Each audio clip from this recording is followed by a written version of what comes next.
The Civil War, a rivalry that dates back to 1894. The faces may change through the years, but no matter who suits up, if you win this game, you get more than just a victory. Bragging rights for the entire state. That's what you're playing for. The Beavers versus the Ducks. Farmers versus free spirits. A wave of orange versus a sea of green. Only 40 miles separate the two cities that couldn't be more different. We're Dallas and Eugene, two different worlds. What we do have in common, no one wants to lose this game. And this rivalry affects families who are torn apart by loyalty.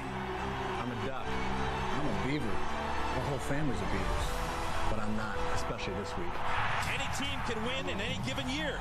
Just look at the last 10 meetings. Oregon, 5 wins. Oregon State, 5 wins. You don't get handed anything in this game. You earn every yard. Every touchdown is cherished. Every victory, a lifetime worth of memories. Smack the Quack or beat the Beavers. The 111th installment of the Civil War is next. This is a rivalry. This is the Civil War.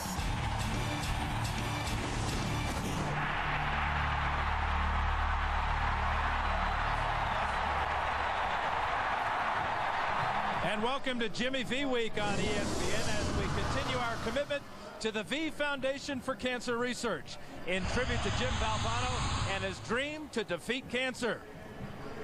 Today from sold-out Autzen Stadium in Eugene, Oregon, it's the Beavers of Oregon State and the Ducks of Oregon.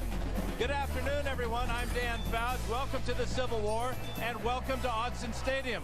Playing at home has been critical in the Civil War, especially the last 10 years when the home team has won each time. And it's an advantage the Ducks desperately need, especially since Dennis Dixon has gone down due to injury 2 weeks ago. An offense that was once called the best in the nation is now having to reinvent itself against one of the best defenses in the nation, the Oregon State Beavers. The Beavers are rolling while the Ducks are reeling. The Beavers have won 5 of their last 6 games. Their only loss coming in Los Angeles against the Trojans. My partner is Tim Brand, and Tim, both these teams play great defense, but both these teams have very inexperienced quarterbacks. No question. I know you remember your first college start. Your heart is in your throat. Well, that's Cody Kemp today for Oregon. His first college start. He's playing in a game of this magnitude. It's a Civil War. So the question begs, how does he manage those emotions? How does he manage this game? Well, what he needs running back Jonathan Stewart to step up and play hurt and play well. He needs Jason Williams to make some catches. He dropped 6 balls last week. And he needs the offensive line to block. Pass block, run block, give him some protection. Meanwhile, on the other side, Oregon State, Lou Groza, he's making his 3rd college start. He's 2-0, continues to get better. As a matter of fact, he thought he should have been starting the whole time. Look at his numbers from last week. He is a confident, fun-filled, loose, let-it-go type fast-twitch guy. But Mike Riley told me that Evanston Bernard, the 1,000-yard rusher, is not playing today. And so that now puts more pressure on Groza. Tim, the 3rd member of our broadcast team is Portland native Todd Harrison. Todd, big question marks surround the running backs today. Dan, no question about it. When you have 2 inexperienced quarterbacks, you're going to lean heavily on the running game. As Tim reported, Evanston Bernard will not play today. They brought him out 3 hours before the game, put him through some running experiments, and it just wasn't happening. They said, we're not going to risk it. He will be ready, though, for the bowl game. And there you see what they lose, over 1,000 yards rushing from him. The good news for the Oregon Ducks, Jonathan Stewart will play. He will start.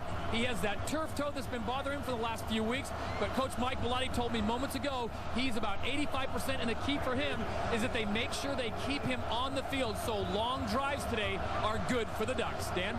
Thank you, Todd. Oregon has won the toss. They have deferred. Kicking off, the Beavers will get the ball. Deep for the Beavers. This is Gerard Lawson. Lawson out to the 25-yard line, and the Beavers will start with excellent field position at about the 32-yard line. Quarterback, as we've been talking about, Lyle Groza. Kid that's turned into a great leader for Mike Riley and the Beavers. Plays with a lot of passion. This is his 3rd start, but last 2 games out, victorious over Washington and Washington State. Ball at the 33-yard line. Matt Severson is the tailback for Evanston Bernard. It's a fake to Severson. Moivau to throw on first down. A lot of times got Wheat Brown over the middle, and Brown is knocked out of bounds. First down, Beavers in Duck territory. And to introduce Oregon State starting offensive lineman, yep, that's the Heisman Trophy winning quarterback from 1962, Terry Baker. The Beavers quarterback is someone DeAndros would love, Lyle Moivau. At running back is the pride of Bend, Oregon, Matt Severson. The receivers can all fly. Pendleton, Oregon's Roy Schuning anchors the O-line, and this is his 49th consecutive start. Big hole up the middle for Severson. He can go. Severson at the 10. Touchdown, Oregon State. Second play of the game. 38 yards for number 37. How about his second touchdown of the year? Here it goes. As soon as he gets here, this is what he sees. He says, look at this. I got a hole any way I want to go. And then he just explodes through it. And look at the speed from the big guy for his second touchdown of the season. Alexis Serna for the extra point, and it is perfect. Mike Bellotti is the winningest coach in Oregon history, has 7 wins in 12 games against the Beavs. Mike Riley on the other side, well, he's coached Oregon State for 6 years and has built a nationally respected program in the heart of the Valley. He's 3-3 against the Ducks, and he's a happy dude right now. Oregon State has outscored their opponents 120-9 in the first quarter. 120-9. Reminds me of a 1972 Civil War game where one of the first plays was a trap and went the distance. Donnie Reynolds against the Beavers in Parker Stadium back in the day. Andy L. Brown is back deep for the Ducks. This ball will bounce on the ground, and this will be Patrick Chung. And it's a reverse to Derek Jones, and he's got room. Flag is down as Jones hits midfield. Jones now at the 40 and knocked out of bounds, but a flag is down back at the 23-yard line. There's a hold. Jack Folliart's our referee, graduate of the University of Oregon Law School, and out all the stops today. During the return, on the return team, number 35, 10-yard penalty, first down. Redshirt freshman Cody Kemp from Beaverton's Westview High School will take his snap here. It's to Jonathan Stewart, and Stewart's got a good gain over that right side. Well, he led the Ducks in receiving yards in 1969, and then he led the team in rushing the next 2 seasons. To introduce Oregon's starting offensive lineups, that's Bobby Moore, but he is now Ahmad Rashad. Beaverton, Oregon's Cody Kemp makes his start at quarterback. Grew up in Beaverton, did the right thing, went to Eugene to go to school at Oregon. He'll rely on Jonathan Stewart to carry the load. He needs just 38 yards to be the single-season record holder. I used to do that a long time ago. Now, up front, the offensive line has given up only 22 sacks. They're led by Jeff Schwartz. Go Ducks. Thank you, my friend. As Cody Kemp fires incomplete for Garrett Strong on second down and 4. That's Dennis Dixon on the sidelines. Coach on the field. Holding penalty on the kickoff return. Reverse. Negated a 51-yard return. And has set up this 3rd down and 4. There's Stewart right side. He's going to get the first down. Dragging tacklers. Alan Darling gets a free ride. Penetration is what Tommy Profro preached, and the D-line does just that, especially with Dorian Smith back in the starting lineup. The linebackers are as good as any. Darlin, Doggett, and LaRock. Al Afalava is OSU's hardest hitter. Go get him, Beavs. Thank you, Butch, as Jonathan Stewart struggling for 9 yards, close to a first down, and they say he's 85%. Tim, I think he looks a little closer to 100% these last 3 runs. If you look at him, he cuts back, and then the best part of this play is at the end. Look at the yards after contact, and look at the way he continues to stay on his feet, twist and turn and fight for extra yards. Only 33 yards last week against UCLA. Looks much better in this game, but again, that's emotion, that's adrenaline because of the Civil War. And the Beavers were twisting on his left foot. It's the right foot that he has problems with, turf toe on his right foot. 2nd down and 1. Stewart's got another first down as he dances out to the 45, 46-yard line. Ball came loose. Oregon down on top of it, but they're saying he was down by contact. Crenshaw joins Jonathan Stewart in the backfield. Kemp 0 for 1 passing. Max Unger with the snap. 3-4-man rush now for the Beavs. Kemp over the middle. Diving try. And Say it's a catch. Jeffrey Mails, the true freshman. Watch him lay out. We'll get another look. Make sure his hands are under the ball. But, I mean, he had to lay out completely to get this ball. I think it hit the ground, should be overturned. They're going to look at this thing. They look at every play. But, look, the ball hits the ground, bounces up. That should be incomplete. It should come back. But Oregon fans would say, well, their ball bounced last week into the hands of Alteron Werner, and it was called an interception. That ball clearly hit the ground. Get on the headset with Fred Gallagher, our replay official, up in the box. Definitely hit the ground. The nose of the ball popped back up into his chest. Great effort by Mail. Look at Chip Kelly, the offensive coordinator. He knows how much Jonathan Stewart means to this ball club, especially with all the injuries they've had. Dennis Dixon and Leaf, Jeremiah Johnson, Paysinger, Cameron Cole. I mean, it's just been unheard of, the injuries that they've had at key positions on this ball club this year. And the Beaver fans will say, well, what about us? We've had our share as well.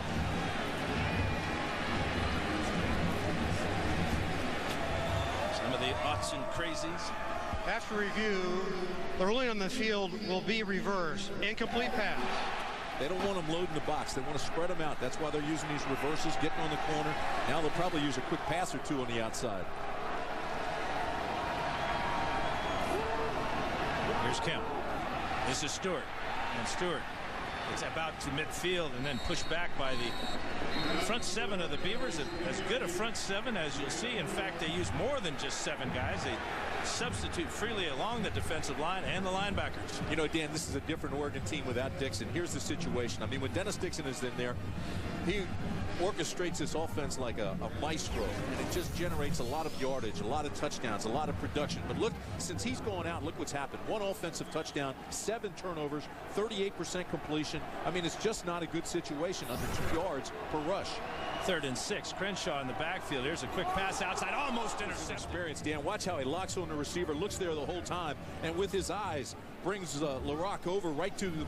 Josh Iree had a school record 12 punts last week against the Bruins, running to Taylor Kavanaugh, and that ball will die inside the 5 at the 3. Severson up the middle. Good gain out to the 10-yard line. Well, he's the only player in Pac-8 history to lead the Pac-8 in scoring from 2 different positions. To introduce the Ducks' starting defensive lineups, here's ex-running back and wide receiver Ahmad Rashad. The defensive line is led by Nick Reed and his 12 sacks. At linebacker, Captain A.J. Tuatelli returns from a broken foot. And the strength of the Duck defense is in the secondary. Corners Thurman and Bird, safeties Chung and Harper. They have 13 interceptions. Go Ducks. Thank you, my friend. 2nd down and 3. Again, Severson, and he's close to a 1st down. He may have it. 1st and 10, Beavers. Here's Severson again, left side. Blockers out in front, and he'll get out of bounds after a pickup of about 4. Nick Reed, first to meet him on the sideline. The middle of the Oregon defense. Remember, John Bacon is out with a bad injury, a knee injury. Casey Matthews down with a shoulder, so Kwame Ajman moves in at middle linebacker. A.J. Tuatelli at weak linebacker. That's a good point. They're all safeties playing linebacker. Here's Moyval. He's going to throw deep. Got a wide open receiver. Brandon Powers all the way out to the 45-yard line. That was Jeremy Gibbs obliging. And Severson goes down at the line of scrimmage. Best defensive play of the afternoon for Oregon. Credit for Grayson Gunheim receiving that blow from the quarterback. Here's Severson, and he'll get a couple before he's tackled by Jerome Boyd. Out of the gun. Quarterback draw, and Moyval's got room. 1st down, 40-yard line, fumble. Ball is loose, and it appears Oregon's got it. They do. Matthew Harper with the hit, and A.J. Tuatelli, team captain, with the recovery. Watch this, Dan. I mean, it's wide open. He's got the 1st down. Now slide, but instead he tries to put that shoulder down and try to show him, hey, listen, I'm a tough quarterback. And by doing that, the ball was knocked loose. Not a smart play by an inexperienced quarterback, Moyval. And a perfect tackle by Matthew Harper. His helmet came right on the ball right there, popped it loose. Those are 2 of the best safeties in the Pac-10, Chung and Harper. At the 37, here's Stewart right side. He's got a big hole. midfield, 45 into Beaver territory, dragged down by Jeff Van Orson. Here it is from the end zone, and watch Jonathan Stewart. He stops, and he'll cut back against that zone blocking, and there's like a wall. And once he's into the secondary, unlike a lot of guys who try to cut to the sideline, he just heads right for the goal line. And that gives Jonathan Stewart the single-season rushing record. 1,559 yards and more. You know, one thing that Jonathan Stewart told us is that he's more patient this year. He waits for his blockers. He says, be quick, but don't rush. He got 3 that time, Tim, and here's the fake to Stewart. Here's Kemp now. And he's not going to get back to the line of scrimmage. Oregon 44% converting third downs, but a lot of that, of course, before Dennis Dixon went down against Arizona a couple weeks back. Stewart in the backfield on 3rd and 8, and he's got it, and he's not going to get back to the line of scrimmage. Josh Tyree comes in for Oregon, looking to pin the Beavers deep in their own end of the field one more time. Ball bounces at the 5, inside the 5, and it will be down. This is the 111th meeting of this great rivalry. Oregon's won 55, Oregon State 45. There have been 10 ties. And the Beavers are backed up in the I formation as Clinton Pope, the senior from Phoenix, in the end zone. He's got it left side, trying to get out of his own end zone, and he'll lose a yard. Brown in motion, resets. Moivau out of his end zone, throwing deep and throwing it away. Great coverage by Walter Thurman on Chris Johnson. You know, it's just about this time in one of these games, Dan, and you've played in it several times, is that right about now is when the emotion starts to wear off. The game starts to become a reality. Now you go back to what you've been practicing all week. You go back to the game plan, and you start to get focused on what's taking place. Now the emotions are just gone, and you play football. 3rd and 11 from the 2-yard line. Moivau to throw, trying to set up the screen outside to Rogers, and it's not going anywhere but out of bounds. Patrick Chung with the tackle there on the speedy James Rogers. Yeah, and there's the ball hawk of this defense. He's their leading tackler, Patrick Chung. He's 6 feet, 210 pounds, and he comes at you with bad intentions. But the best thing he does is he reads, reacts, gets there, and now watch. No fooling around. He wraps and takes to the ground. Patrick Chung's big time. Serna with a short punt. Barely across the 30-yard line.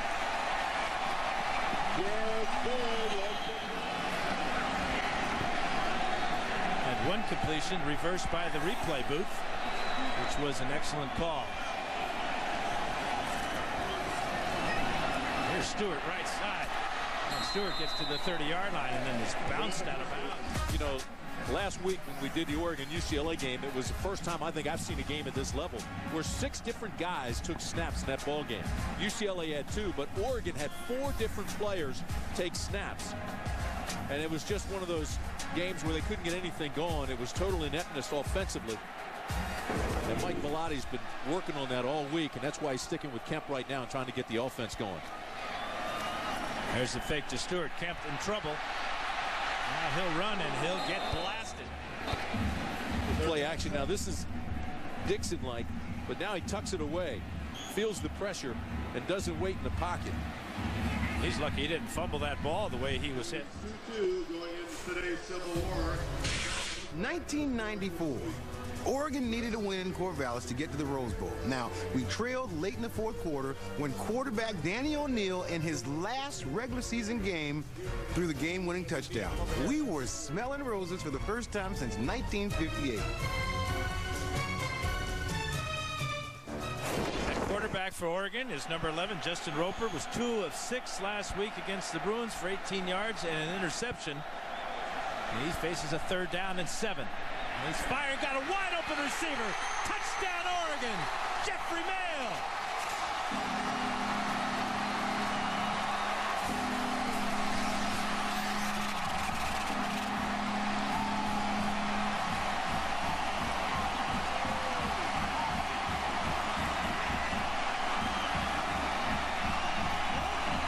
.31-yard strike from Justin Roper, a redshirt freshman from Buford, Georgia, to Jeffrey Mail, a true freshman from Paradise. Matt Evenson ties the ball game. Beavers 7, Ducks 7. It's the Civil War. First touchdown pass of his young career, Justin Roper. 31-yard strike to Jeffrey Mail has tied this 111th edition of the Civil War. How about going to the bullpen like that and bringing out Roper, who's 6'6" and can see the field a little bit better than can Kemp. Bernard Lawson at the 12-yard line, reversing his field. Got room to the left side. Across the 30-yard line, still going. Good return by Gerard Lawson. Beaver ball, 1st and 10. Quick pass out here to Brandon Powers, and Powers knocked off his feet. Mike Riley and the Beavers are going to call their first timeout of the first half. 3:15 to go, first quarter. Clinton Polk is the tailback. He's got it right up the middle.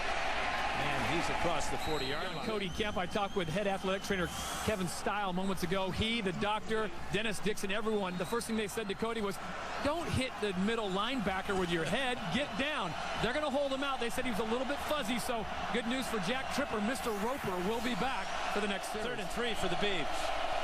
Moivow to throw. He's got a completion to Catchings out to midfield. First down, Oregon State. Polk, the tailback. Rogers in motion. And Rogers will get it on the reverse. And Oregon's waiting for him. And knock him out of bounds for a couple-yard loss. He averages 12 yards a run. They want to get the ball to him as much as possible, as many ways as possible. So here they bring him around on the reverse. He's also an excellent receiver. Watch the end of this play, though. He really gets tattooed on the sideline. He lost 3 on that first down play. Rogers in motion again. Fake to Rogers. Moivow hit as he throws, and it's almost caught. Never gets too high, too low. Just an outstanding coach. The players love him. Personal foul call against the Oregon Ducks. After the play, personal foul on the defense. Number 34. Blow to the head.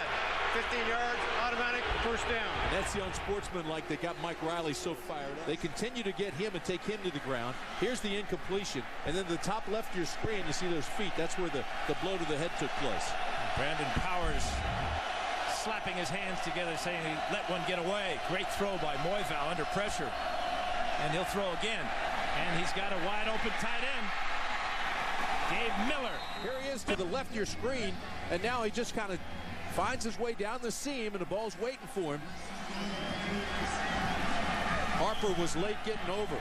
Here's that penalty. Now watch the shot to the head right here. And it took place right in front of Coach Riley. Rogers in motion.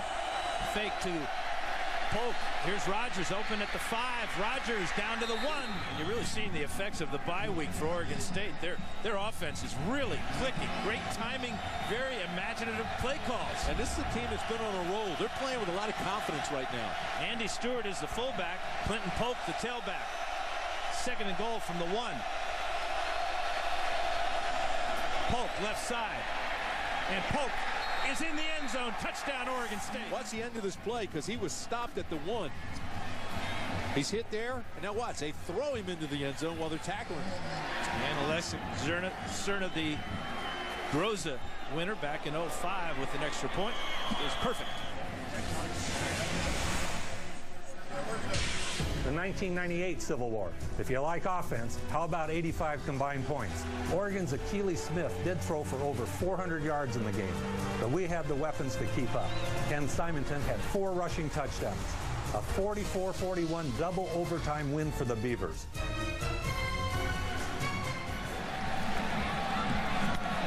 Here's Patrick Chung. Fumble. And Chung has got the recovery. Here's the end of the play again. The ball was on the inside rather than the outside, where it was available for the tacklers. You know, it's going to be interesting now to watch Justin Roper. Now, the first play he came in, he threw a touchdown pass, but he didn't really have much time to think about coming in the ball game, because that's when Kemp was hurt and just left. Now he's had that last possession by Oregon State to think about it. Let's see how he reacts. 1st and 10 from the 27-yard line for Oregon. Play clock running down. Stewart's got it for about 1 yard. Well, it was senior day here at the University of Oregon, Autzen Stadium. Check out the reaction for Dennis Dixon.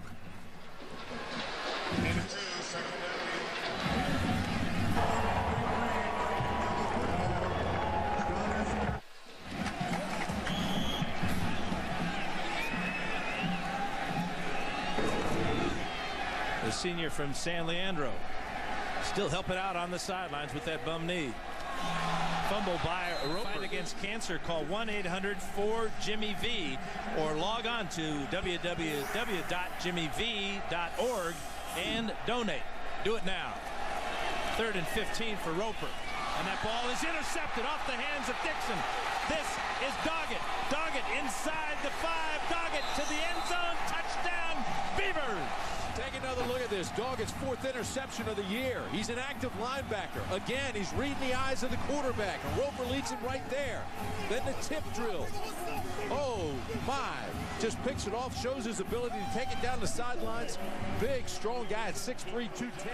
Ed Dixon with another drop pass. Dropped 2 last week against UCLA. This one cost the Ducks 7 points. But they had 9 drop balls last week against UCLA. Jason Williams did not start today, and yet we've yet to see him in the lineup. They need his production along with Ed Dixon, especially when you consider Paysinger and Colvin are out with injuries.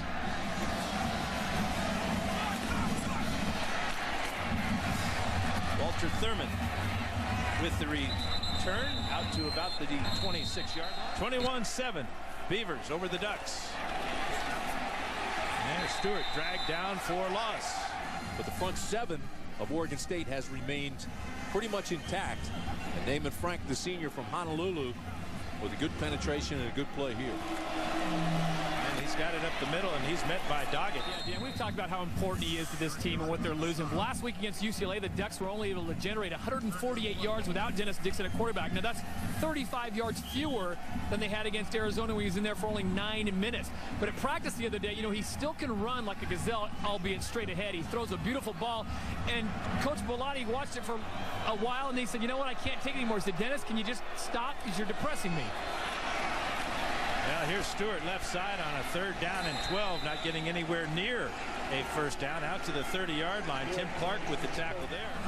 Here's Cyree with a low line drive punt. Kavanaugh all the way to the 29-yard line. And he's hemmed in there by Oregon. Gets across the 35-yard line and then out of bounds. The 1983 Civil War game, also known as the Toilet Bowl. Now, why was it called that? Well, the name sort of described the play. The game ended 0-0. It was the last scoreless tie in college football. Even though I tried hard, it's a Civil War game that will never be forgotten. That is for sure. 1st and 10 for the Beavers with excellent field position. Severson with another big hole, dives out for another Beaver first down. Communicate, tackle, wrap up, run to the ball. Hey, Chris, keep him going, Coach. Keep him going. Good luck today, Kevin. Good focus. How you feeling? Feeling good. Go, David! Yes, sir. Let's go, Nick. You got a couple sacks in you? All right. Pre-game pep talk by the defensive coordinator. Severson was just short of the first down, but he's not now as he gets out to midfield. Well, we had a long talk with Bellotti yesterday, and he's really down in the dumps about all the injuries they've had. As a matter of fact, before the start of this game, the defense had given up only 1 running touchdown in the last 6 games, 30 possessions. And I mean, so the defense have been playing very, very well, despite the fact that they too have had injuries. But Nick Bellotti was down in the dumps. It's just not the same team they started the season with, not the same team that they were running that race toward a national championship, it looked like, until midseason. 49-yard line of Oregon State is where this ball will be snapped from. And Severson's got it, and another big hole right up the middle. Another first down. Watch the white jerseys. Watch the hole, and then look at Severson bounce up in there and get into the second level. And if he does that and gets that 220 pounds going with momentum, he's tough to bring Evanson Bernard did not suit up for this one. His surgically repaired right knee not in good enough shape to play, but Severson has 83 yards on just 9 carries and a touchdown. Moyval, another wide open receiver, but Powers can't hang on. You can see his head turn just before the ball got there. He was looking to see where the defender was, took his eye off the ball and just let it get. Now watch his head. Here comes the ball. Now look, turns his head to see where he's going and where the defender is, and at 1 split second he loses it. Here's Severson. And he'll get a couple and keep going. But right now, there's no question who has the advantage here. And you look at the white jerseys again, step them up, but then look at Severson on his own, just keep pushing, and there's not enough guys there. He's got it left side. And he's across the 30, and Matt Severson continues to overpower Oregon. First down, Oregon State. 23-yard line for Oregon State. And Severson will get maybe one. Barry had that broken fibula. Severson got one. Second down and 9 as Rogers goes in motion, and he's got it. Blocker out in front, but good team defense by Oregon. Pushes him out of bounds. 3rd and 3. Fake to Severson. Moivow to the end zone. Touchdown, Oregon State. John Reese with the catch. Now they're waving it off.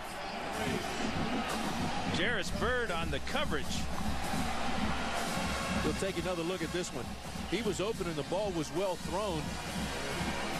And there's Reese. Looks like he's got it on his hip. Gets in the end zone. That's when it comes loose. So yeah, I think they're going to have to review this one. Absolutely. That's a touchdown, folks. I think so, too. That ball's locked on his hip when his knee hits, and he crosses the end zone. Crosses the goal line, rather. Yeah, once he crosses the goal line, doesn't matter.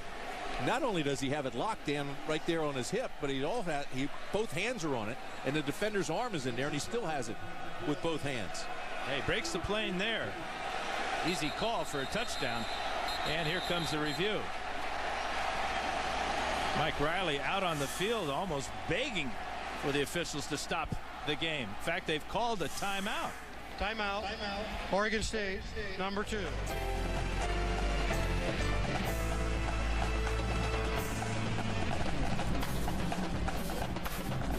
Well, Reese has had that touchdown waved off, Dan. He has to complete the catch. This is the word from upstairs, all the way to the ground. Boy, I don't care what they say, that's a touchdown. Here's Serna, and it's wide right for Alexis Serna. 100th field goal try in his great Oregon State career is wide right. 2 years ago when we played them in Eugene in the fall, touchdown pass to Jason Williams about 65 yards. Taking back the kickoff return against them in the fog bowl. It was just cool just to hear the crowd, even though you couldn't really see them.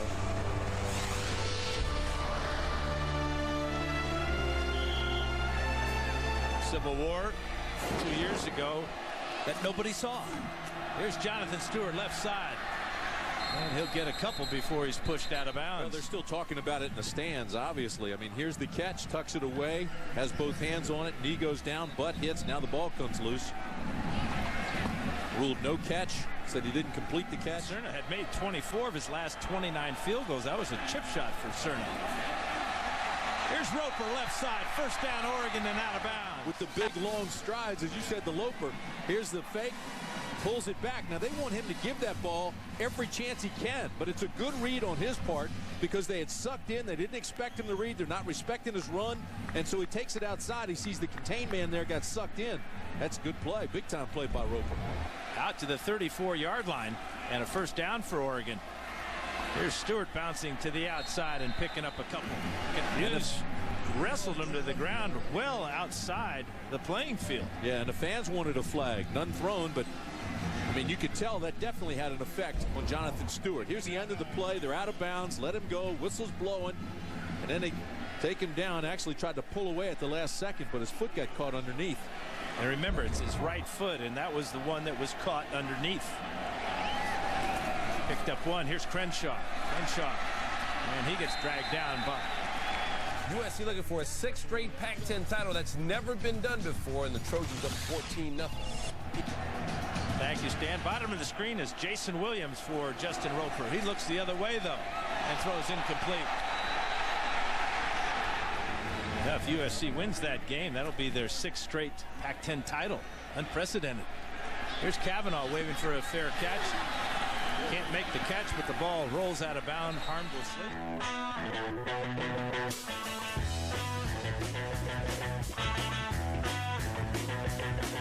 You know the cool thing about having an O for a symbol? You learn to see endless potential everywhere you go.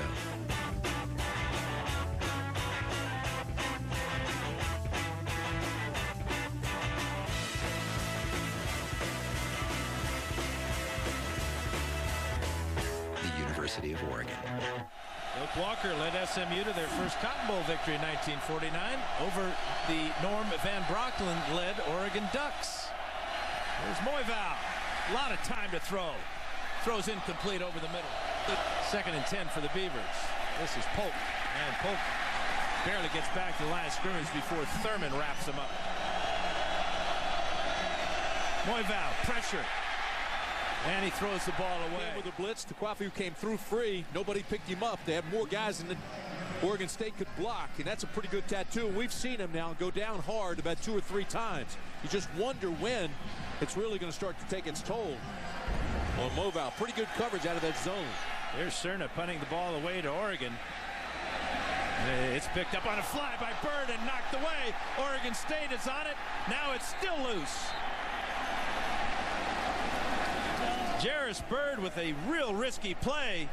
Tried to pick that ball up on one bounce and got drilled, but Oregon has recovered. T.J. Ward with the recovery. The big hit by Gerard Lawson on Bird. Yeah, one of the don'ts of the kicking game. Don't want that ball to hit the ground, and when a guy's coming that hard, you've got to call that fair catch and protect yourself. He knew he was running into coverage, and coverage was coming hard. Right here, he knows he's going to get hit. So Ducks ball with good field position at the 43-yard line. Stewart. And Stewart just doesn't look right now. Offensive line is firing off, but there's just no bounce in his step. You see Stewart, you know the toe is hurting him. He can't cut as sharply or as fast as he used to. Jason Williams is the wide receiver at the bottom of the screen for Oregon. Here's Roper. And Roper will get to the 45-yard line, pick up 2 yards, and then get pushed out of bounds by Derek Dawkins, where the Beavers will bring pressure on 3rd down and 8, knowing the Ducks have to throw. And Roper will. To Williams, too high, incomplete. And if you watch this, Jason Williams goes up and will shorthand it because he knows he's going to get hit. Actually, he went up pretty good for that football. He was just way overthrown. But Syree with another punt. Taylor Kavanaugh at the 20-yard line, and he gets hit right away.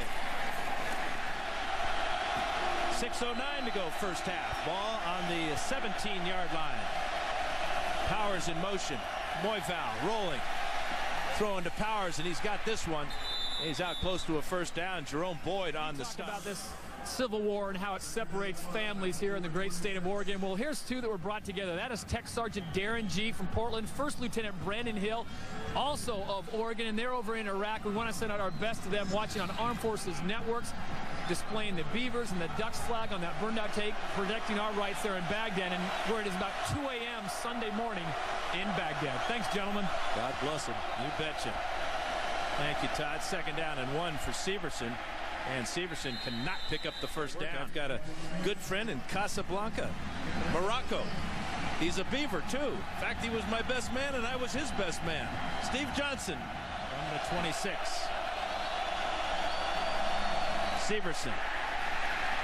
And he's not going to get it. This one does not turn over. Hits the ground, but gets a great roll all the way down to the 32-yard line. I know Beaver fans will know this one. Who's the only player to win the Heisman Trophy and play in the Final Four in basketball?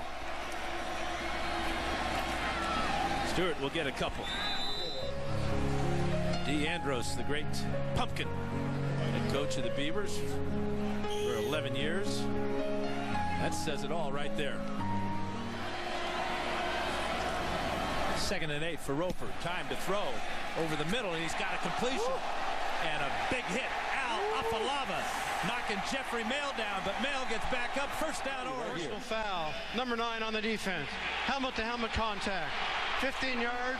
Added it into the catch. First down. Here it is. Afalava comes hard, has him lined up, goes shoulder first, and knocks him loose.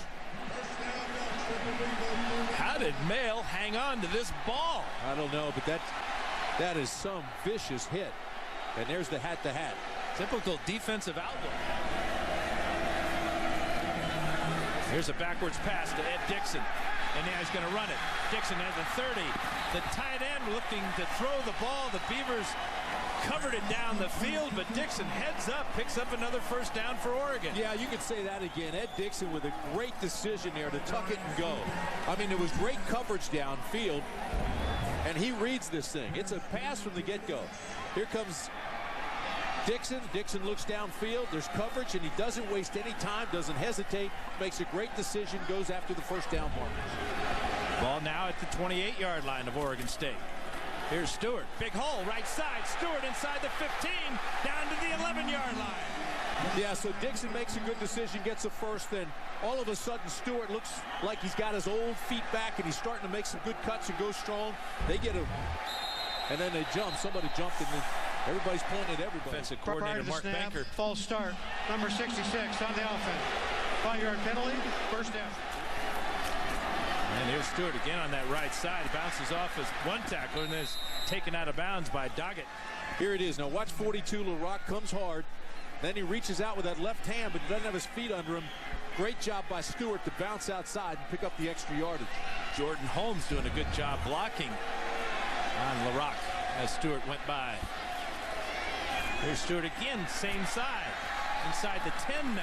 You talk about Jonathan Stewart, just how strong he is. Well, he is the strongest Duck this year, and he would have been the strongest Duck a couple of years ago had it not been for Haloti Ngata now with the Baltimore Ravens. Stewart posts a power clean lift of, get this, 402 pounds, just 5 pounds less than Ngata. Stewart also benches a Brandt-like 410.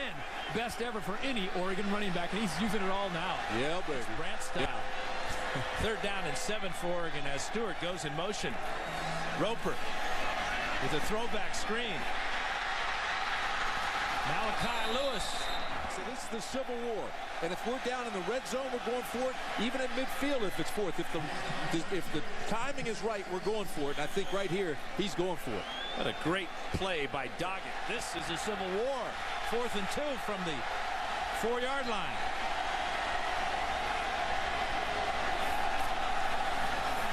Roper to the end zone. Touchdown, Oregon. Garen Strong.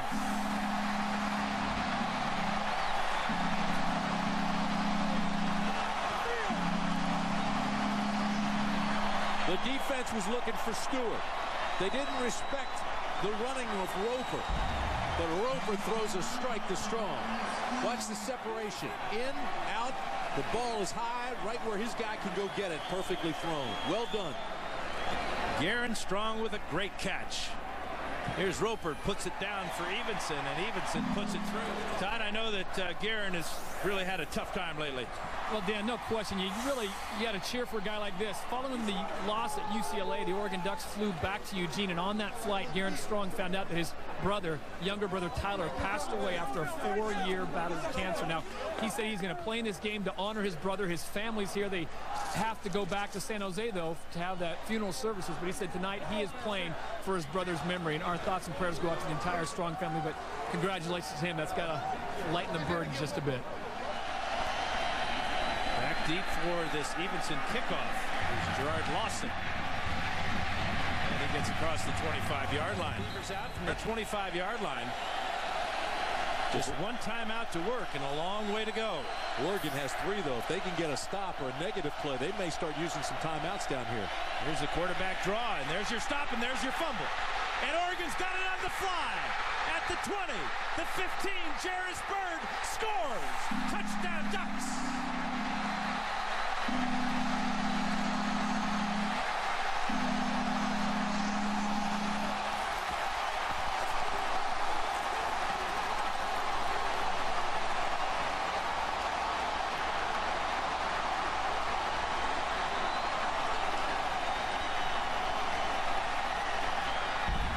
Aliotti told his defense, I want 3 turnovers and 2 scores. There's the turnover. Here's the scoop and score. And the Ducks are back in this thing. Terrific play by the defense. They were going to try to use their timeouts and try to get points on the board in this last minute, and they got it without using any TOs. David Fa'atete, the senior from Medford, Oregon, North High School, ripped that ball loose as Oregon is called timeout. 33-yard fumble return by Jairus Byrd. Played with his daddy Gilbert in San Diego. Outstanding player, outstanding man. His son, just like 54 seconds to go, first half, and Evenson ties the ball game. And this whole stadium's rocking. It was real quiet here a couple minutes ago because of the play of the Beavers. Yeah, you go back to Doggett's interception return for a touchdown. He did the same thing last year in Reser Stadium against Brady Leaf and the Ducks. Anything can happen in a rivalry game, and usually does. Mike Riley told us his first real distinct memory of the Civil War. His dad was coaching. It was at Haywood Field. And what he remembers is a great Thurman Bell interception. Haywood Field, of course, is track only since 1967, but he's been a part of this and remembers this. And Civil War's been a part of his life for a long, long time. There's a line drive kickoff by Evenson, pushing Lawson back to the goal line. He's out to the 20. And hit at the 30-yard line and pushed back right there. Oregon only had 10 guys on it. The answer is absolutely Terry Baker. The Heisman Trophy in '62, the first Heisman Trophy winner from the West Coast. Played in the Final Four for the Beavers. Sweet left-hander. Boy, would he fit in quite nicely in today's game with spread offenses, the way he could run and pass. Moivow under center. Here's Polk, and Polk gets tackled as he crosses the 30-yard line. Oregon. Glenn Polk picks up a yard. Todd, things have certainly changed. Well, Dan, you've played your fair share of big games here at Autzen Stadium, but I cannot tell you how the flow has changed so much. It has not been this noisy since they introduced Dennis Dixon in pregame warmups. The fans are back into it. Everyone now that is wearing green and gold is standing, as opposed to about 5 minutes ago when everyone was sitting. The Beaver fans have now taken that position.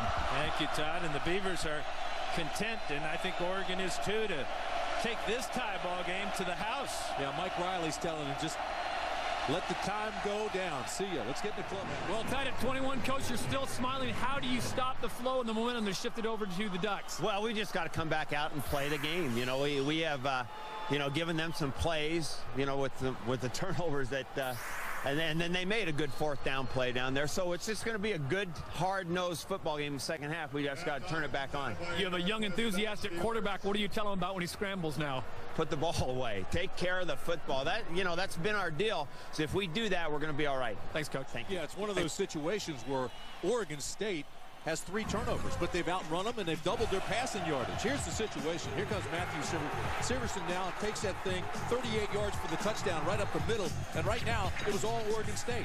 But Jeffrey Mayo catches this pass from up for 31-yard touchdown. We're tied at 7. Second quarter, Derek Doggett, 20-yard interception return for a touchdown, and everything started to go toward the Beavers until this.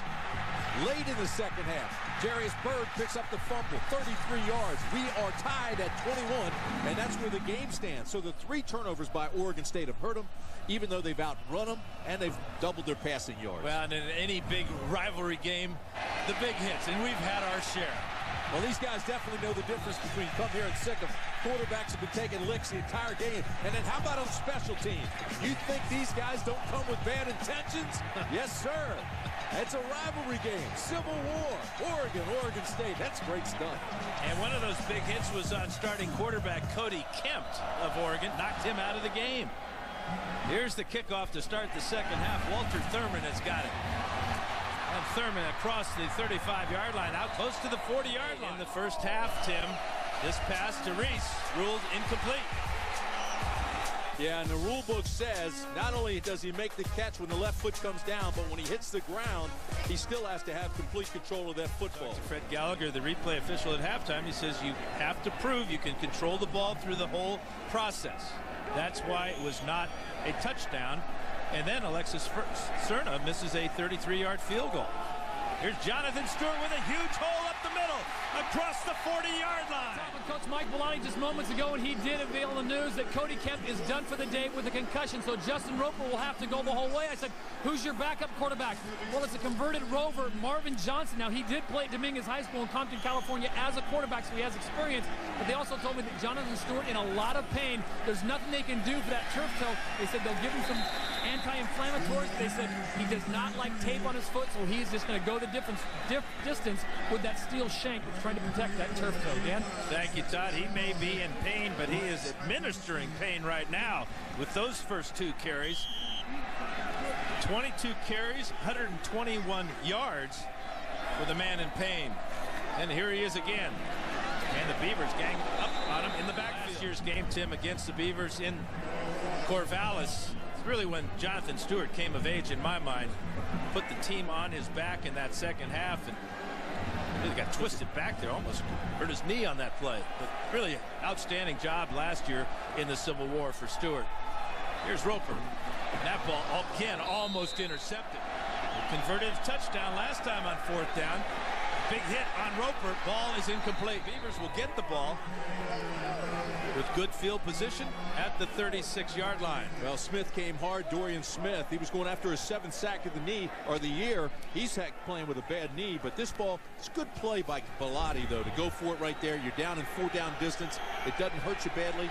You only give the ball up at the 36 if you don't get the first. The problem is that Roper took a pretty good hit, and if you're down your last quarterback, you don't want him taking hits like that from Smith. It would have been a real long field goal, about 54 yards for Evenson. The first carry of the second half is by Severson. 2nd and 7. Rogers in motion. Fake to Rogers. Severson is hit in the backfield. Another tackle for a loss for this Oregon defense. From the shotgun, Moival. Blitz by Oregon. Time to throw. Completed pass over the middle to his big tight end. That's Howard Kroom. First down, Oregon State. No sacks in that first half, and time to throw on that 3rd down.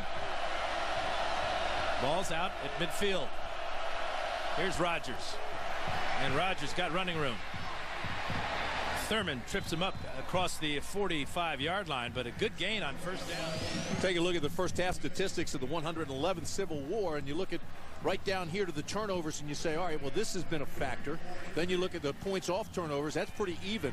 3rd down conversion, neither team has really done well. But if you look up here, it's been pretty much dominated by OSU. Clinton Polk, the tailback for Severson on 2nd and 2. And Polk is hit in the backfield and will struggle just to get back to the line of scrimmage. Again, Nick Reed leading sacker. Powers in motion. Fake to Polk. Moival with a wide open tight end again. Kroom's got it, and he's got another first down for the Aggies. Take a look at your tight end on the right side here, and he just kind of releases, gets that little fake block, then gets back out in the flat, and there he is wide open. Nobody chipped him, nobody let. Play clock running down. Moival, a lot of time surveying the field. Now he throws the ball away. Crowd wanted a flag. Did not see a receiver in the area. Tackle box, tackle box, tackle box. Here comes the pressure. Yeah, he may have drifted far enough. Yeah, I think he did. Quick pass out here, incomplete. Catchings could not make the catch. Severson's a tailback on 3rd and 10 now. Oregon blitzes from the corner. Severson's got it. And he's out of bounds just short of the first down by about 3 yards. Patrick Chung with a good tackle on the side. Pass went right to the area that was vacated by the blitzing Jarris Bird. Oregon State got away from this in the first half, and they got a little bit conservative near the end of the half. But they're starting to open this thing back up. They go to the tight end, and they take Severson, they swing him. 4th and 2. The Beavs have been real good on 4th downs this year. 9 of 14 converting the difficult situation. Play clock running down. Play clock runs out.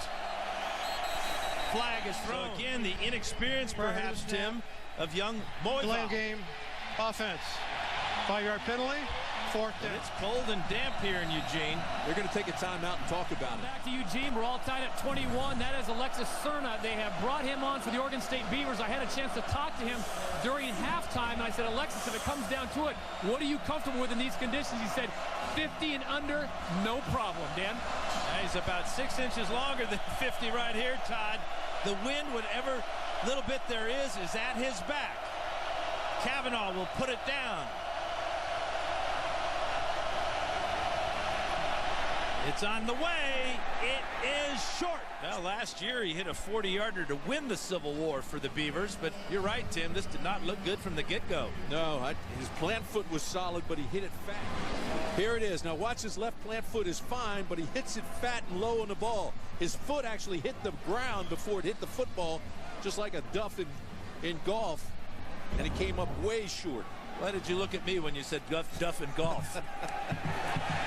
Oregon with the ball out all the way out to midfield here. Jonathan Stewart with another big run on 1st down. Well, Jonathan Stewart's got to get so much credit today now as the rain starts to come down. They're calling for sleet, a little bit of snow, but Jonathan Stewart is about 90%. He's got a turf toe, and he's out here battling and cutting and hitting and running and just doing a great job, because all the Ducks said they didn't think they could play and they couldn't win without Jonathan Stewart. So he's gutting it out today. He's playing, and he's not once winced. Well, he might have winced, but he didn't stop playing. And I know number 11, Justin Roper, is happy to see Jonathan Stewart carry and be effective as he is again on this play. What a gutty performance. I got a chance to work with Eric Dickerson on Monday Night Football, and he told us that the most painful injury a running back can possibly have is not a knee, it's not an ankle, not a shoulder, it's the turf toe, because every time you put your foot on the ground, it feels like a knife is going right through the bottom of your foot. What great balance that time. Dorian Smith with penetration on Stewart. Almost took him down for a big loss. You know, and Chris Pfeiffer, our producer, he was working with ED.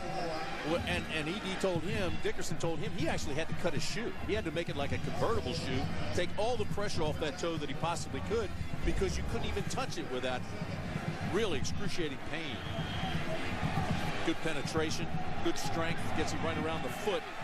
The balance to stay up, but just that little stumble allowed the pursuit to get there. This will be a 3rd down and 6 now from the 48-yard line for Roper. And he's got a wide open receiver. It's Mayo. Mayo's got it at the 20, inside the 20, out of bounds. 1st down, Oregon. Mayo was a defensive back, but they had so many injuries and so many guys down that they moved Mayo, a great athlete, over to the offense. And Roper put a lot of air under that ball. This is well thrown. But there's Mayo, the defensive back, who is now playing offense. They're using that athletic ability, and that's the 2nd big catch he's had in this ball game.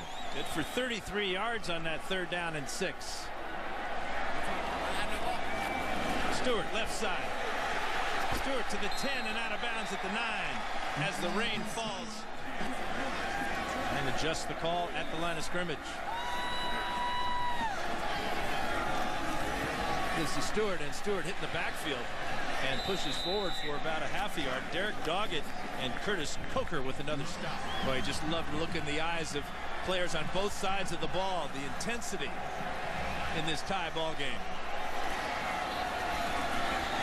Roper's got it. Roper's got a touchdown.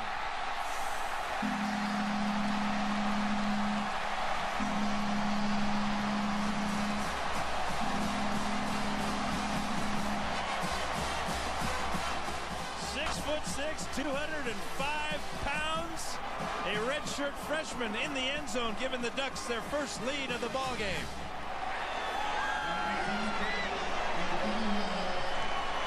Coach Dixon likes it on the sidelines. Evenson squeezes it in. Justin Roper. 7 plays, 67 yards, 21 unanswered points for Oregon. Great picture there of Tommy Prothro, the Oregon State great head coach, and Len Casanova, the Oregon legend, in our flashback looks at this great rivalry. Evenson with the kickoff. Lawson will return it from inside his 5. It's a reverse. Out to the 30. James Rogers has got it to midfield. Rogers still on his feet, still in bounds, into Duck territory at the 41-yard line. Well, they certainly wanted to get him the ball every way possible, as many ways as possible. They took this reverse all the way across the field. Now, if you just stop it there, look at all the blocking, and look at what he sees. This is what he's seeing right here to the goal line. But Rogers here gets the blockers, spins. Now watch and see if he steps out. Keeps his feet in bounds. Stepped out right back there. So he got a great mark on this ball. This play is under review. But it's not as much as they thought. He's ruled out of bounds at the 49.5-yard line. Good catch by the replay officials upstairs. We're talking to the replay one more time. With the timer, please reset the game clock to 6 minutes and 58 seconds. So they add 4. Moival under center. It's Rogers in motion. Fakes to Rogers. Pressure, flag down, no play. And the big smile from Lyle. Prior to the snap, false start. Number 51 on the offense. 5-yard penalty, first down. You know, that shows me something, though. I mean, there he is. He's having fun playing in the football. And 15 might make you grimace, though, at times. Yeah, the smile's gone now. There's Rogers in motion. Fake to Rogers. Moival goes down. Slips on the turf. Well, Dan, the precipitation has stopped momentarily, but as you look into the sky to the west side, you actually see blue sky here at Autzen Stadium. And you know, more than anyone else, it never rains in Autzen Stadium. But to the east side, a storm is a-coming. The problem is the wind continues to swirl, and now with the moisture on the ground and the temps are dropping, it's a tad bit chilly. I'm not whining, I'm just saying it's a tad bit chilly. Huge loss of 8 yards on that slippage. Screen pass to Severson. And the Ducks are ready for him, but he doesn't go out of bounds. And look at the strength of Matt Severson.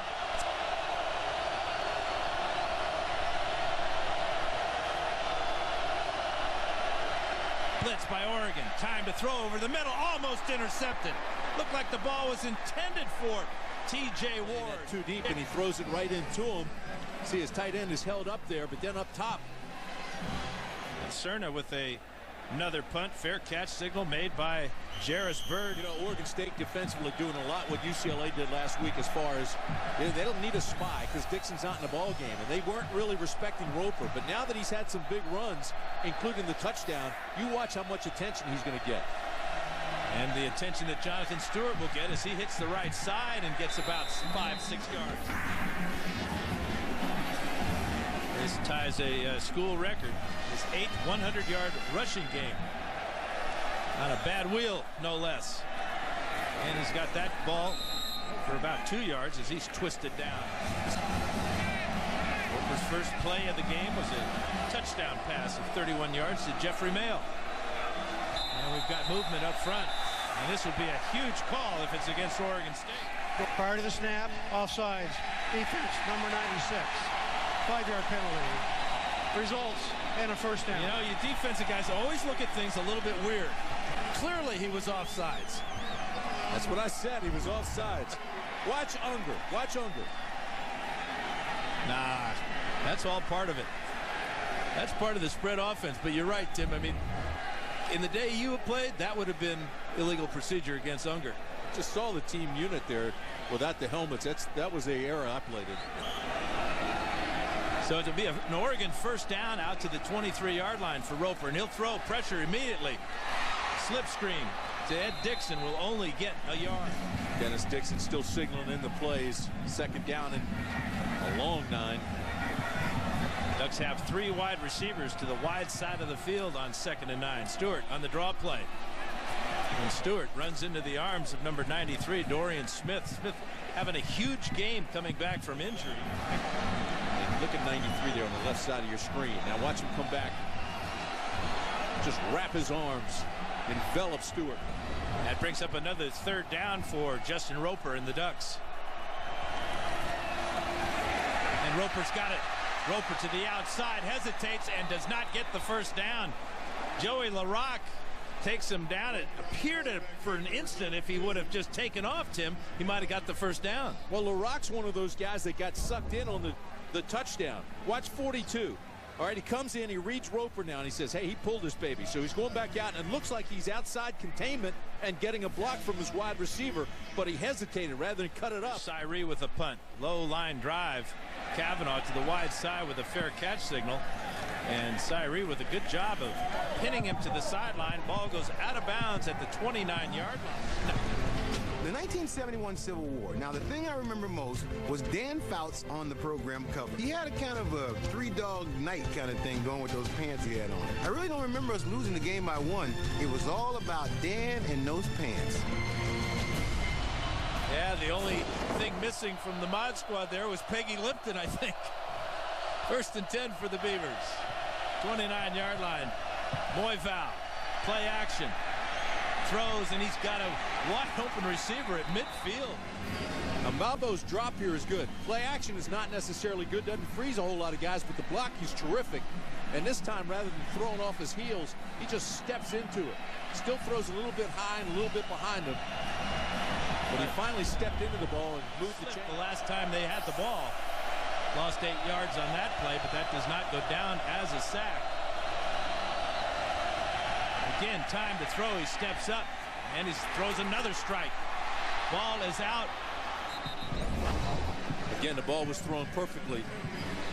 Chris Johnson looks like he has it here, bobbles it, and goes down to the ground. I did too, and I think the Beaver fans do too. Right, here's the bobble. Now he's got it. Now he's got it. And now it's gone by the ground. But don't overlook the fact that Moyval's got a hot hand. He's hitting his receivers in stride now. 2nd and 10. He'll throw again. He'll have time again. And he's got another completion. This one to Brown. Brown's out down to the 31-yard line of Oregon. There's one of the all-time best Oregon State receivers. 131 receptions coming into this ball game. And again, the offensive line gives him all the time he needs. Play action still doesn't sell a whole lot of guys. But look at the blocking out there. Moyval just stands, reads, goes through his progression, throws on time. And there it is, perfectly thrown between the 1 and 7 to Anthony Brown. Beavers have only given up 31 sacks all year. The Ducks have 35 as a defensive unit. Not getting anywhere near number 3. Brown in motion. 3rd pass in a row for Moyval. Incomplete this time. The last 2 years, Oregon State has been the best Pac-10 team in the months of October, November, December. 13-3 in those months.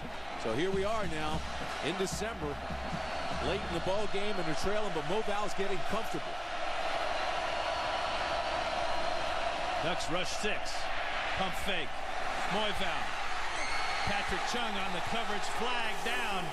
Trying to get the ball to Morales. Pass interference on the defense, number 15. Penalty is 15 yards from the previous spot. Automatic first down. Before he looked back, it looked like a push. Watch the bottom of your screen here now. 15 is Chung. There's the right hand, pushes him, and he turns late. There's definitely contact. Watch the right hand. There's the push. Positions himself. Clinton Polk, the tailback. Rogers in motion. Polk's got it. And Polk almost goes down. Ball is loose. Rogers has got it. Can't believe how careless Oregon State has been with the football today. Tries to get that second effort, keeps his balance. That's when the ball comes out. And you're right, great awareness by Rogers. Rogers was about 10 yards behind him. And he sees the ball and immediately explodes to it. And Clinton goes to the sidelines as Severson takes his spot in the tailback. Rogers again in motion. Whistle blows. Play clock. That's the end of the quarter. Start of the 4th quarter in Eugene. 111th Civil War. Matt Severson trying to get to the outside. Trying to get that first down. He's close. Quarterback. Boy, I'll make a foul. We'll get into the end zone. Gives it to Severson this time. That's a great cut on the outside. And, you know, here's a guy that came from Bend High School, Bend High Lavavere, and was playing defense. Making the most of his opportunity today. Already over 100 yards rushing. 1st and goal for the Bees from the 5. Moyval to the end zone. Caught and out of bounds at the 1-yard line. just short of the end zone. Shane Morales with a good catch. And Morales again. This is a spectacular catch, but more importantly, great body control to make the catch and keep a foot in bounds. Watch this. His momentum takes him that way. He's got the foot. He's being pushed from behind and still has that foot down. Great job. Great concentration. Great body control. Because, I mean, Harper is pushing him from behind as soon as he gets his hands on it. There's the push, and his feet are down. Andy Stewart, the fullback, number 38, in front of Severson. Severson in motion. Moyval on the rollout. Touchdown, Oregon State. First offensive point scored since 50 seconds were left in the first quarter. Last touchdown by Oregon State was Doggett's interception return for a touchdown in the second quarter. I told you, boy, I'll make a vow to get into the end zone, and here he is. Gets a block on the corner. He's just a tough kid. He's a great leader. Naturally fast, mobile, and tough. Sunset High School. Andy Stewart with that key block on the corner, Tim. Here's Serna tying the game. Alexis Serna with 140 consecutive point after touchdowns. A Pac-10 record. Congratulations. Thurman at about the 9-yard line. Thurman across the 30, spinning out to the 35-yard line. And again, Oregon will have good field position. Thank you, Stan. Here's Justin Roper, and he's going to fire to Mail. Mail's got the completion out across the 40-yard line. Always come back and get the first on third. He does look more comfortable in this offense. I give Chip Kelly a lot of credit. Offensive coordinator getting both Roper and Kemp ready for this game in just a week. Here's Roper to the wide side. He's got the first down, looking for the sidelines. Get pushed in the back by Derek Doggett as he goes out of bounds. No flag. The crowd wanted a late hit, but he pushed him while he was still in bounds. Just took forever for Roper to get to the sidelines. He's got those long strides, and he's that tall fella. He's 6'6" now and only 205 pounds. Bad snap, and Roper goes down on it. You can hear the wall being banged by the coaches up here in the press box. It's one of those things. That's one of those balls that, first of all, I don't know if Dennis Dixon would have let that thing get by him, but secondly, he would have scooped it up and made a play out of it. Or Roper, and it's actually a pretty smart play by Roper because he doesn't have that many repetitions, but he got down on it just to protect it and make sure that they kept the ball. And for you lip readers, you saw Max Unger say, "My bad." Bad snap by the center. Another one, and again Roper goes down. And he did go down in sections that time. You know, Oregon has had some serious quarterback injuries. Dennis Dixon first hurt his knee in Oregon against Arizona State. Then he played the next game against Arizona, tore his ACL, lost for the season. Brady Leaf replaced Dixon, and Brady Leaf then got into trouble because we saw him last week against UCLA, and right there he gets rolled up on. He recovered enough to start the following week. But folks, they have had some serious problems with Dixon and Leaf and the injuries that they've had with the knees and the ankles. They've lost 17 yards and 2 bad snaps. Here's Jonathan Stewart trying to get something across the 30-yard line. That's his 32nd carry of the afternoon, which ties a career high. He rushed 32 times against the Huskies for 251 yards earlier this season. So Cyree with another punt. Kavanaugh. And he'll bring it back. Flag down. This is going to be a block in the back. Illegal block in the back on the return team during the return. Number 34. 10-yard penalty. Spotted foul. First down. You know, the bad thing about those snaps and then this penalty is the fact that it's kind of taking both teams out of sync. In the household, I don't know. I don't get any calls during this week. I don't know why. Yeah, I know. I think because everybody's, they're trying to make you feel better about, you made the choice of going to Oregon. But, they got that origin side. I think it hurts them to call me because they know that I made the right decision. And I don't think that's why they. I know Grandma's not calling because when I told her I was coming to Oregon, she cried. Torn asunder by the Civil War. Here's Severson. He's got room on the left side, breaking a tackle, picking up a first down, and getting out of bounds. He got this thing going right from the get-go with the 31-yard touchdown run, and here it is. Great blocking up front, got into the second level, and they weren't going to catch him. This guy is starting because Bernard's out of the ball game, and he's been playing well the entire game. Great vision, good balance, hitting the corners quickly. He's keeping a low center of gravity. Just an outstanding job and a surprising 122 yards for the game. He only had 202 yards rushing the entire season. Here's Moivau. Pressure by Reed. Complete to Severson, but Oregon sniffed that up. So it's turned out to be a shootout between Severson and Stewart. Now, we knew Stewart had this capability, but look at Severson. Averaging almost 7 yards a carry.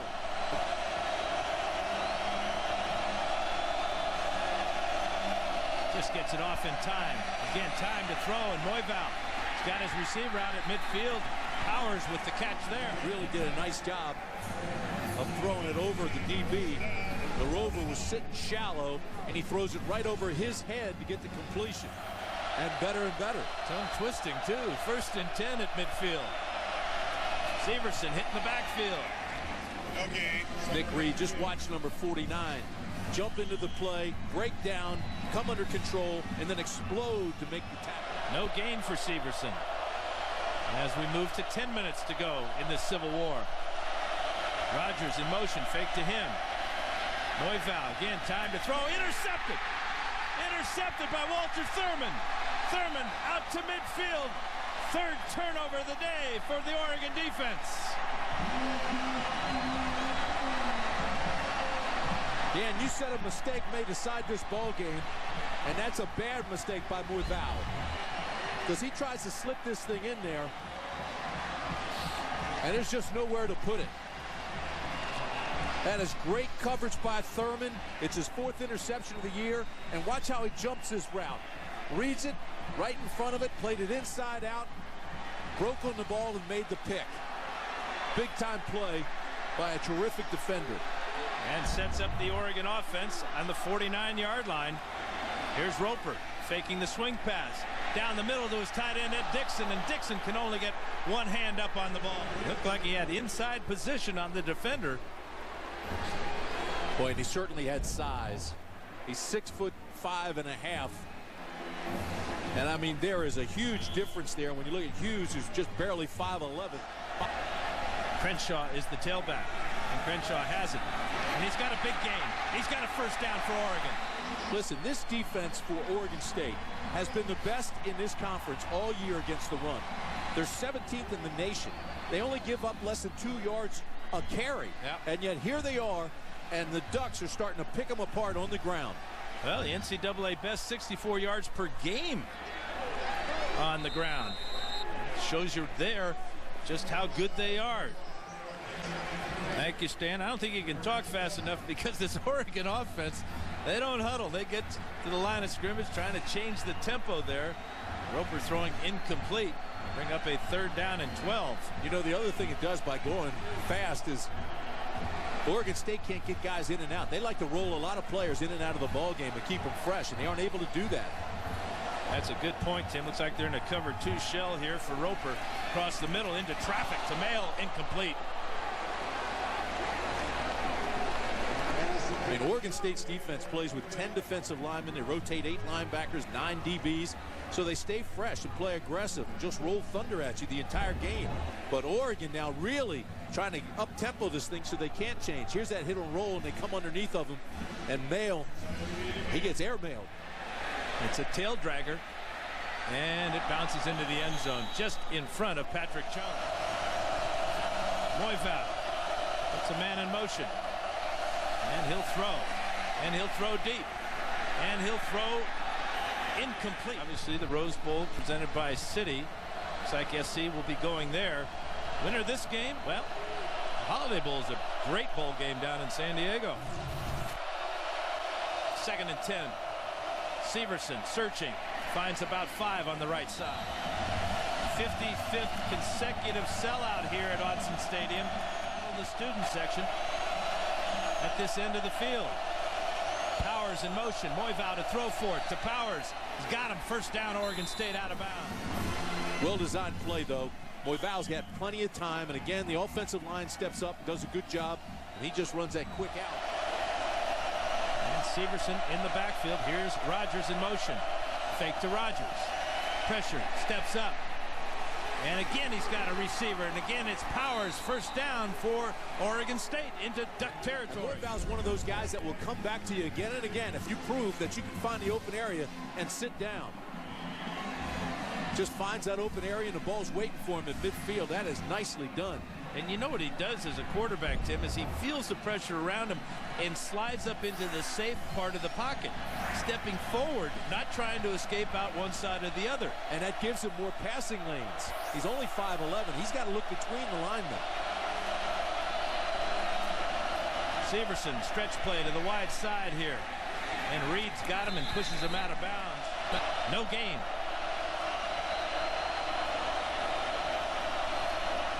Fake to Severson. Moyfell, a lot of time. Now he throws to Severson. And Severson is tackled after a 2-yard gain.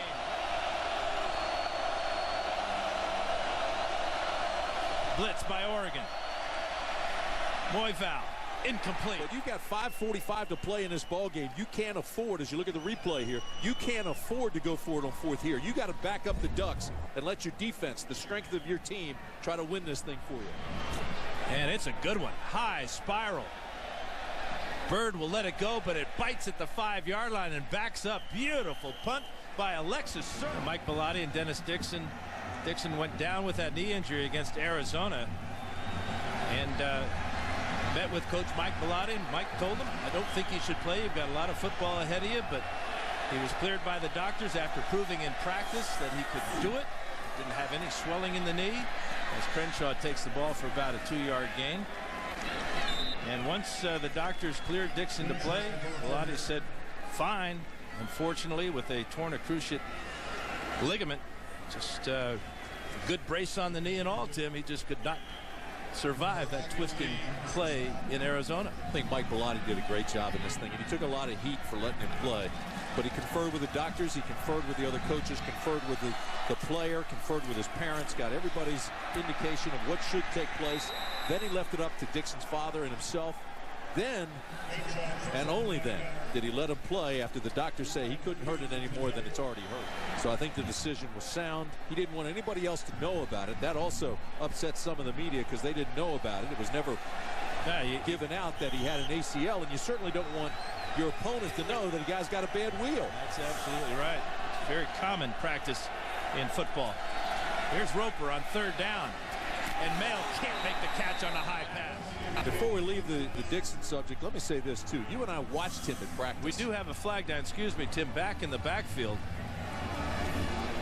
And it appears to be holding against Oregon, so this will be refused. And the Beavers will get the ball back with good field offense, position. Number 71. That penalty is declined.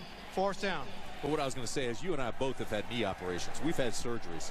Yep. And I can never remember a knee situation like his where we watched him to practice the other day. He's still moving around and he's still throwing the ball, and he doesn't even look injured. Now, with that type of injury, the pivot type of injury to the knee, you can run straight ahead. You just can't twist on it, and that's what cost him. Here's Cyree out of his end zone. High spiral that does not turn over. Kavanaugh makes the catch. Here's Rogers on the fly sweep to the wide side, and he's got a good gain close to a 1st down.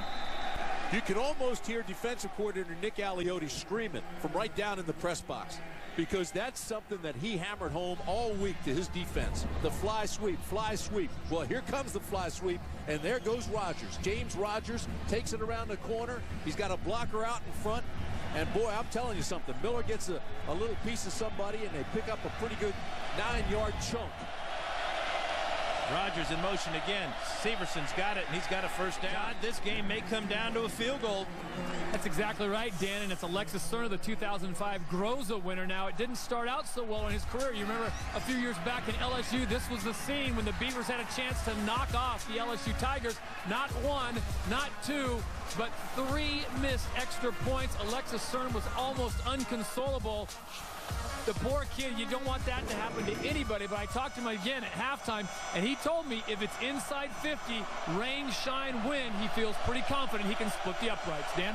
Hasn't missed since then, Todd, and had a 40-yard field goal to win the Civil War last year. Here's Severson pile driving across the 35-yard line. Well, let's not put the cart before the horse here, because this is a situation now where you got to protect the ball. This is what he did earlier.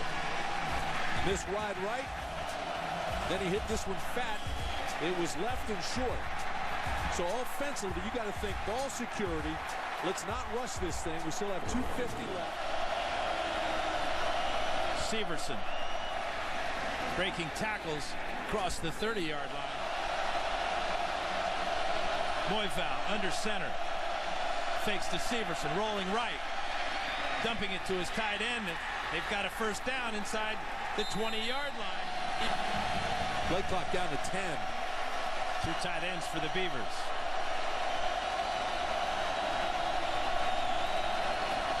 Severson hit in the backfield and dropped. Matthew Harper, check that. That's Kevin Garrett, the linebacker, on the run blitz, and timeout is called by Oregon. Couple of classy coaches, couple of mics on the sidelines. Mike Riley looking to beat the Ducks for the 4th time in his 7 years coaching the Beavers.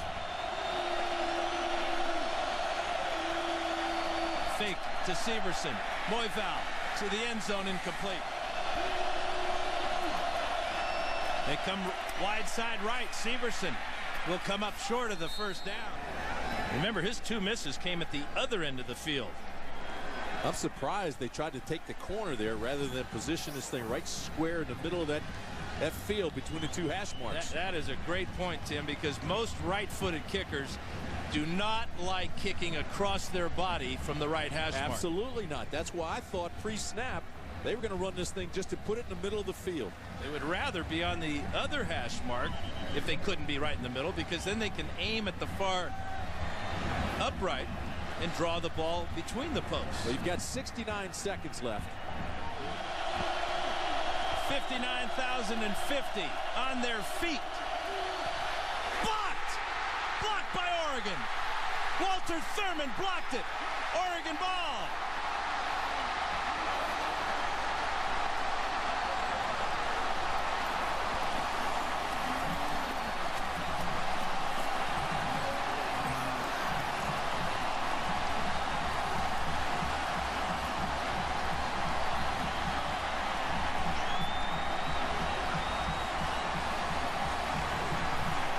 Walter Thurman, the sophomore from West Covina, California. 9 tackles, a forced fumble, an interception, and perhaps the biggest play of his career, the blocking of the Serna field goal. Thurman was so far out on the right, he came free, untouched, and laid out perfectly. Just using that blistering speed and not afraid to kick the ball in the face. 1 minute and 1 second to go for Roper. 1 timeout. He's going to the sidelines. Strong's got it. He's out of bounds. Take a look at how far Thurman was outside. Here he is right here, and he's coming this way and lays out perfectly. Times it. Came hard. Nobody touched him. He was running before the ball was snapped. He was so far outside, he wasn't offsides. And there was absolutely no fear of the velocity of that ball. Just laid out perfectly. Well, this isn't intramurals, brother. This is the Civil War. 1st and 10 for the Ducks now with 54 seconds to go. Trying to get Evenson in range. Roper over the middle. Derek Jones into Beaver territory. Gain of about 6. Timeout, Oregon. Just the way a Civil War should be, huh? And the home field advantage. OSU has not won on this field since 1993. And if you're wondering about the range of Matt Evenson, career-long 51 yards. This year he hit a 47-yarder. 13 of 16 field goals made. And remember last year in the Civil War, his kick at the end of the game never got up high enough and was blocked by the Beavers. Well, the visiting team in the Civil War has had a tough time winning this thing. I think you have to go back to Corvallis. The Ducks won there back in the 90s. Now, one thing, Tim, number 4, Jason Williams, the Ducks' leading receiver, no catches today. I might be looking for number 4 at 6'5", 240 pounds. Crenshaw in the backfield with Roper. Williams at the top of the screen. Looking that way, and Williams has got it out of bounds. Jason Williams with a spectacular catch on the sidelines. Dan, we said at the beginning of the ball game, Stewart had to work hard and play through pain. Jason Williams had to make catches, and there he goes, using that frame that you talked about, using that 6'5" body and going up and getting the ball. He's taking a lot of heat for his drops. He had 6 misses last week, but that's a big-time catch there. I'd go right back to him, too. On the crossing route, Roper throws it away smartly. Beavers will rush 4 on 2nd and 10 with 30 seconds to go. Roper. And that ball's dropped. Ed Dixon. It was in great shape to make this interception. Here it is. He's playing him inside out. There's the ball. Hits his hand. Tips it. Takes it out of Dixon's view and knocks it away from him.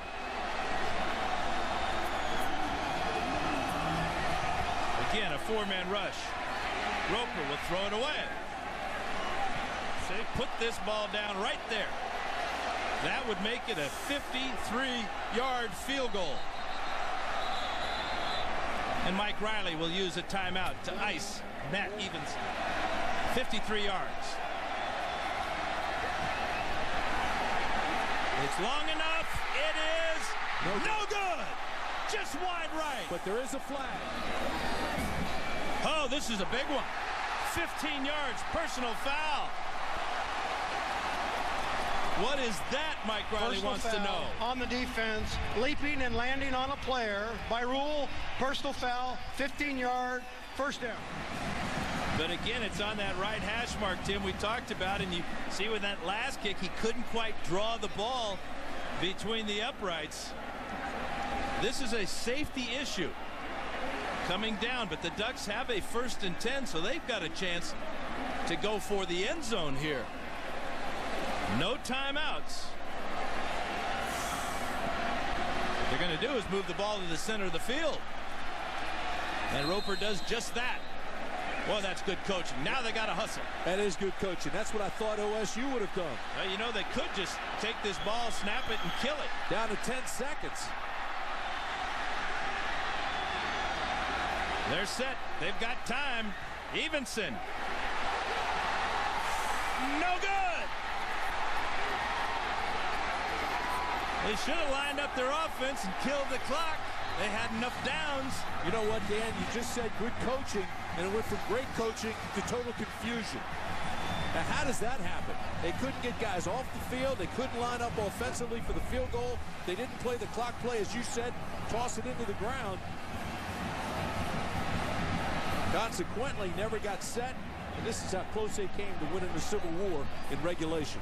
Well, that's why they call it a rivalry. Legends are made on days and in games like this. You know, there's only been one overtime game in the Civil War. That was won by the Beavers in that game back in '98 that Terry Baker was telling us about. The Beavers won it 44-41. That's 6 scoreless ties in this rivalry. They're not used to 28-28. Each team gets one possession from the opponent's 25-yard line per overtime until winners decided. No game clock. Play clock will run, and you must go for the 2-pointer starting in the 3rd overtime. I love these rules. That's the great rule. That is a great rule there. When you've got to go for 2, starting in the 3rd overtime. Yeah, I'm with you. I like this. This is the way all overtime should be played. I don't like the NFL style. And most teams obviously will go on defense, so they know what they have to do when they get the ball on offense. Well, and Oregon had a great chance to win it. You see 78 there running off. They had too many men on the field. Now they've got 11. Now there's confusion. Now they come back. Roper takes a knee. Now watch the ball. He doesn't turn the laces. They're scrambling, and they never got a good field goal attempt out of there. And on 1st down, Jonathan Stewart gets a yard. Almost looks like he's telling him to spike it. Yeah. And it appeared that Evenson said, hey, come on back here. So Evenson didn't get the message on the quarterback spike, which would have killed the clock and given him time to regroup. That's where he's got to be a leader and just do what the coach told him. Here's Roper, the reverse. Derek Jones. Jones to the 20. Jones to the 10. Out of bounds at the 5. Flag down. Holding on the offense, number 21. A 10-yard penalty from the spot of the foul. 2nd down.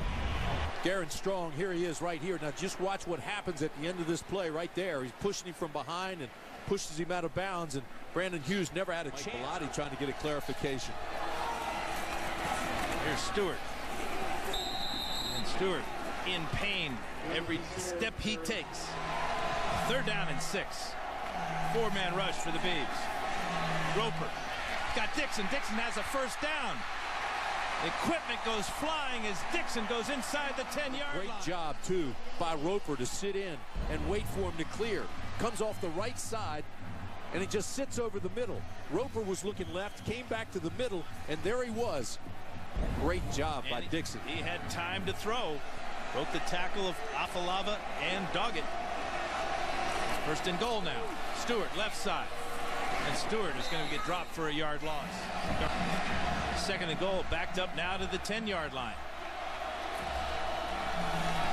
Here's Dixon. Stewart bouncing to the outside. Payton's got him, and he's down for another loss. Here comes the blitz right up the middle. And then the containment and the fill on the outside when the DBs get involved. Loss of one, back to the 11-yard line. Third down for Roper. Over the middle, and that's Dixon, but Dixon is tackled immediately by Derek Doggett. Right hash. Perfect. Matt Severson, the tailback. First and 10. Rodgers in motion. Severson. Not much on that left side. Maybe 1, maybe 2 yards. Milk this thing for everything it's worth. Second down and 9 for the Beavers. 3 wide receivers to the top of the screen. In motion comes Powers. Moival. Incomplete. Third down and 9. Out of the gun goes Moival.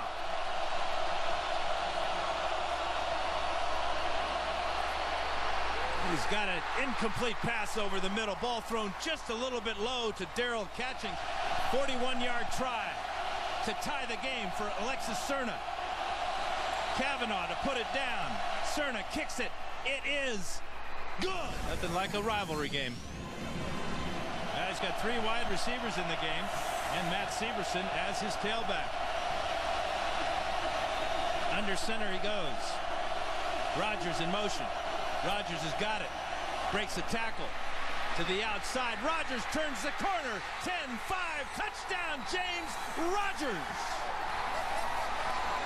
Here he is, the handoff, the timing, looking for a block. Breaks the tackle, and once he gets around the corner, see you later. That's an important PAT. He's got it right down the middle. So Roper goes back into the gun with Jonathan Stewart to his left side. And he gives to Stewart up the middle. And Stewart's got 6 yards. So second and 4 for the Ducks. Stewart in trouble now, and down he goes. So third and 6. Oregon has 3 wide receivers at the bottom of the screen. Roper. 4-man rush over the middle. Jason Williams has got it, but he's short of the first down by about that much. Chip Kelly. Face in his hand. Here's Roper. Stewart. And Stewart didn't get it. Stop. Ball game over. The Beavers have beaten the Ducks for the first time here at Autzen Stadium since 1993. Here it is again. They stay in the spread. They only needed inches. Offensive line gets stood up. There's Dorian Smith again. Comes down, number 93, makes the first contact, and it's over. Dorian Smith and Derek Doggett. Outstanding Civil War games for both of them.